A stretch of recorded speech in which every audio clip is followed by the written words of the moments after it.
Let's see how to connect your Ecwid store with Desku Helpdesk. First, make sure you have a store already added to your Ecwid account. Keep your Ecwid account logged in a tab. Now go to Desku Settings. Browse all integration. Install Ecwid app.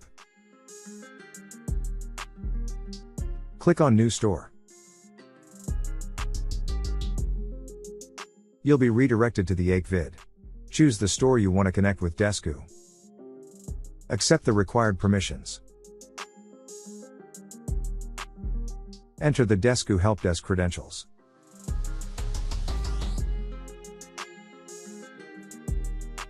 You will see the store here. If the integration process goes wrong by any mistake, please uninstall Desku app from Ecwid apps. And delete the store from Desku Integrations.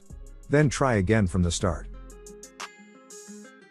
Hey there, thank you for looking at this video. I'm Drashti from Team Desku and I'll be here to assist you with any queries. Feel free to request a demonstration video in the link given in the description.